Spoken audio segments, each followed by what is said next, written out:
And we're back. Here we are. Another week of tea for lunch. That's right. Another week of tea for lunch. I just had soup for lunch, technically. I just had chili. Never in my life have I ever wanted or craved or thought about chili. But I couldn't, I was Yet you're from Chile. Okay, but that's not what I'm talking about. I'm talking about like hearty, beefy chili. Right. It was such a vibe. I thought about it yesterday and I couldn't get it out of my head. And I was trying to like ask around like where can I order it from, and then someone said I should get it from Tim Hortons. So made the trek and got some. Yeah, and you got me some hash browns, which was absolute fire. What tea are you gonna drink today? Oh, I don't know. What do you have? That's green tea. Sure, I'll do that. I took matters into my own hands. Well, because Chantel's away in California, so I brought some green tea pouches instead of the usual Lady Grey and English breakfast. Do you want to pour me some? Oh, sure. Here you go. Thank you. This kettle is technically for Chemex, like for pour-overs or V60s. So hence the slow pour. Yeah, and it's funny how you're doing like the wrist Yeah, action it's too, just muscle memory from cooking up a pour-over at home. You got to do that circular motion. Nice. All my coffee heads in the audience. What's this called? Like, what's the brand again? Stag, I think. Stag. Yeah. Shout out to Stag for their cool tea kettles. I'm pretty sure it is. Yeah, I think so. It sounds right. Yeah. Well, welcome to Tea for Lunch, the show where we serve up the news that you need to know in 15 minutes or less. And before we get into our stories today, how's your week? It's going pretty good. You want to cheers? Oh, sure. That's cute. Cheers to tea for lunch. Cheers. We already had lunch, so it's our second lunch. That is hot. I don't know how you drank that. Yeah, my week's going good. Get You're fine. Okay. Oh yeah, Fellow is the brand. I'm seeing some comments Right. here. Fellow Stag Kettle. Shout out. And these are our vintage mugs that we have at the office here. Usually we do the black ceramic ones, but changed it up this week.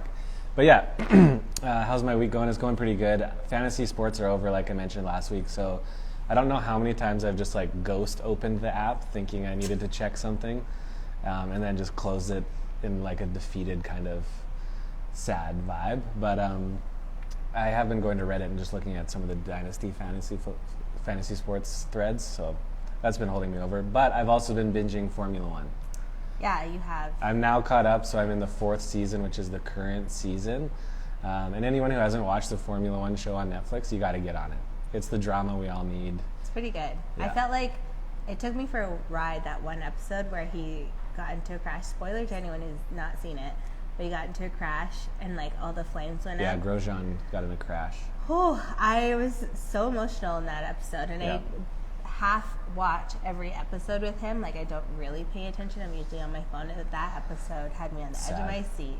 And then thankfully he was all good. And then they had his wife on talking about him. And then they had that like other race car driver that was like went from last to first. So it was like a whirlwind of emotions, like stressed, sad, crying, is this guy gonna be okay? Relief that he's fine, amazement that he survived that, and then like total awe and inspiration about this one driver who went from last to first. Here's the thing, you would have that roller coaster of emotions in every episode if you paid attention to all of them, the way you did with that. I feel like I have that roller coaster of emotion in a lot of shows that I watch. I just get like emotional fast these days. Well, like I mean, even Bridgerton. a lot of the shows you watch are kind of like emotional terrorism. No, not a lot. Just some. Like Bridgerton is not emotional terrorism. It's just over the top in general. Anyways, should we talk about our honorable mention as a follow-up to last week? Yeah, sure. But first, if you're new here, every week we'll come at you with the main story covering some sort of marketing angle. And then we're also going to be sharing some other pop culture news stories just so that you've got a nice, like, well-rounded palette of news that you need to know. We go live on Instagram every Thursday at 12:30 Mountain Standard Time, 11:30 a.m. Pacific Time, and 2:30 p.m. Eastern Time. What about Central Time? I don't know.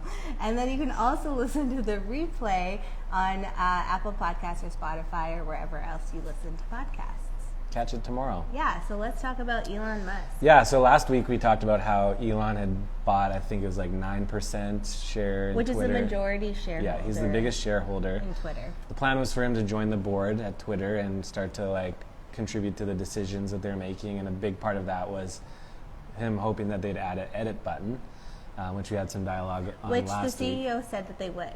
Right. So head back to last week's episode and catch up if you haven't. But this week we found that he is no longer joining the board. And then a whole bunch of speculation came out about that on like why would he not join the board. And a big part of it was the assumption that maybe he'd want to completely take over instead of just owning 9%. Maybe he wants to buy the whole thing. Obviously not very many people would have the resources to do that, but Elon Musk does. Yeah, didn't they say it was like $43.19 billion to buy 100% of Twitter and make it private? Yeah, and Harry Kramer, who's a clinical professor at Northwestern University's Kellogg School of Management, was quoted as saying, "If you want to take over a company, you're usually in a better position not being on its board."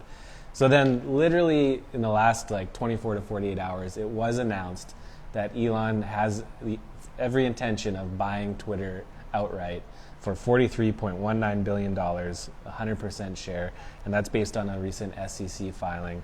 And Elon was quoted as saying, "I invested in Twitter as I believe in its potential to be the platform for free speech around the globe, and I believe free speech is a societal imperative for a functioning democracy." He said this in a letter to the company and then continued, "However, since making my investment, I now realize the company will neither thrive nor serve the societal imperative in its current form. Twitter needs to be transformed as a private company." So he wants to take it private, and he wants to change it completely from top to bottom. So, I mean, as the CEO of Twitter, you got to be sweating a little bit. Oh my gosh, imagine you're like, oh, I got Elon Musk as an investor and he believes in our platform. And then like 2 days later, they're like, oh, he wants to buy the whole thing. But okay, might be a dumb question, but is Twitter not a public company? Like, I know it's like a publicly traded company. So it is public, and he's saying it needs to be private in order for it to like... What's the benefit of it being private? You get to make the decisions as the without accountability to shareholders. Less accountability, yeah. Less bureaucracy. But then could you like build it to be even more profitable? Like business-wise? Not necessarily more profitable. It just like takes away some of the like hoops you have to jump through to make decisions. You'd still have a board, but he'd be able to more so hand pick the board. He'd still be accountable to the board. But it just wouldn't be as much of like a public affair. I'm so curious what Elon Musk thinks is lacking from the Twitter platform in its current form. Yeah. That is not serving democracy currently. Well, if he's talking about free speech, I'm sure he feels like there's too much censorship happening. Yeah. So that's probably a big part of it. Crazy. Bring back Donald Trump. Make Twitter lit again. Okay, let's jump into our next story here. Big story coming out of for all advertisers, and I think it's relevant to anyone else who's in this space. TikTok global ad revenue is set to surpass Twitter and Snapchat combined. So TikTok is obviously a really big emerging platform. Ad revenue is expected to triple this year to $11.64 billion from $3.88 billion in 2021. That compares to $5.58 billion for Twitter and $4.86 billion for Snapchat, according to the report, which is insane. Like, yeah. And it makes sense because users are growing like exponentially on Twitter, but their ad platform, like we've been dabbling in TikTok advertising for our clients, their ad platform is actually really impressive. Like, it's really specific. You can get so targeted, which is like an answer to a problem that many advertisers are having with Facebook and Instagram. Yeah, and I think that there's even more places to advertise on TikTok than Facebook and Instagram, even despite the difference in user base. Like with Facebook and Instagram, you have lots of you could do lots of placements, like IG stories or reels or whatever. But with TikTok, it's like basically one placement, which is the For You page.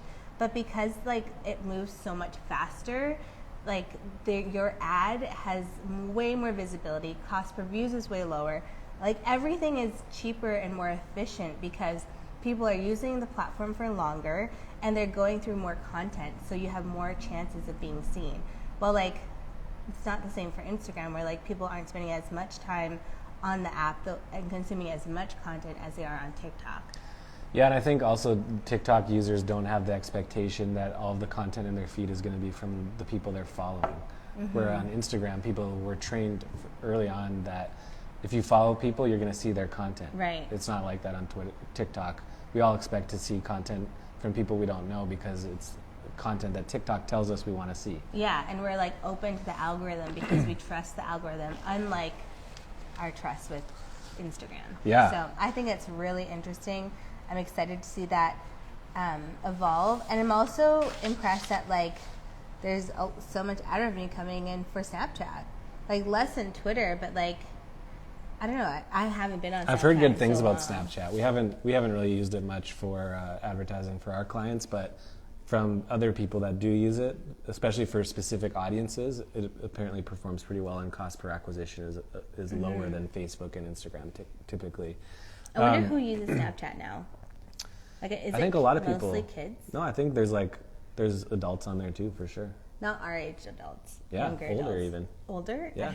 Really? We'll do some research.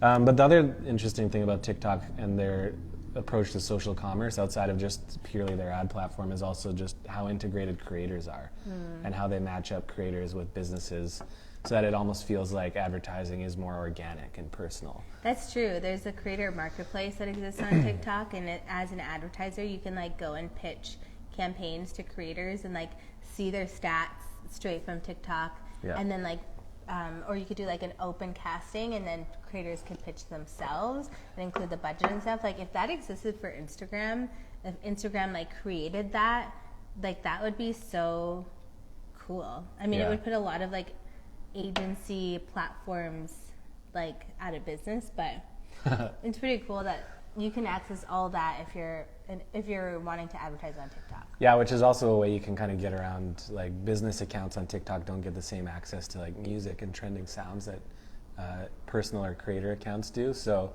if you are a business account on TikTok, that's one way to get around it, is to just work with creators and then put promotion or like ad budget behind their content. So then you're still accessing the trends, but you're able to put paid promotion behind it and drive sales, traffic and sales. Yeah, love to see it. But anyways, by 2024, it's expected that TikTok's worldwide ad revenue could hit up to $23.5 billion, putting the app within reach of YouTube's $23.6 billion, which would mean both of them would have about a 3% market share in the digital ad space, which is still small compared to Google and Meta, who have 30% and 21% market share respectively. So making big moves, but still a long way to go to catch up to Zuckerberg. I guess so. Our next story, moving on, is Coachella related. So we talk about Kanye a lot around here. This is less about Kanye and more about The Weeknd, because The Weeknd is taking his spot. Kanye pulled out from Coachella, and The Weeknd slid right in to take his place. But the interesting thing was that the Coachella organizers were trying to pay The Weeknd less than they were going to pay Kanye and pocket that money for the festival. So The Weeknd put up a fuss and demanded that he get paid equal to what they were planning to pay Kanye. Otherwise, he was going to pull out too. So they got the deal done. So he's getting $8.5 million to replace Kanye West at Coachella. And I believe Swedish House Mafia is going to be there as well for one of the other Kanye spots. But I don't know, drama. Good job, like The Weeknd, for knowing your Yeah, he's a good old worth. Canadian boy. Yeah, and he also said, like in the article I read, that he said that he would be willing to pull out of the festival within a day's notice if needed, if he's not matched compensation to Kanye, which I think is such a like good move for him. I've always wondered what artists get paid to perform at Coachella. Apparently it's like 8.5 million, but I also saw it's like an additional million for production fees. That was for Kanye. For Kanye. $8 million plus a $500,000 production fee, but they were going to pay The Weeknd like $3 or $4 million originally. Crazy. Yeah. He just made like a few Doubled $1 up. million. The boy doubled up Yeah, for the weekend. good for The him. Weeknd. And he's actually a good performer. Like, Yeah. I was very skeptical when he did his Super Bowl performance because I was like, how interesting could this be? But I was impressed. And then I forgot how many jams he has. Like, he has so many good bangers, and I feel like he'll put on a good show. Yeah, he serves them up. So it is a kind of a bummer. Like, if I bought Coachella tickets, which are so expensive, and I was expecting to see Kanye, like, I don't know if the Weeknd would, like, quench that thirst for me. Yeah, the thing is with Kanye, though, you don't know what you're going to get. It could be, like, the most epic performance of all time, or else he could just be, like, off that weekend. But it's almost like if you bought tickets because you wanted to see Kanye, you're, like, You're kind of, ready like, for that. down for that. Like, who knows if it's going to be, like, a gospel choir, or if it's going to be, like, a house burning down, or if it's going to be, like, a rant from him. Like, you're kind of, like, down for the ride. True. So, but I'm sure, like, the Weeknd's going to put on an amazing show. And it's going to be a great weekend. So Yeah. I'm excited to see all the content that's going to come out. This is the first year that Coachella is happening and TikTok exists. Wow. So it's going to be a lot of content. We're going to be seeing a lot of stuff from it. Sheesh. I'm ready. Watch Live your feeds. vicariously through everyone else's going. We only got like a minute left, so let's get that do last this. story. This last story is a really important one.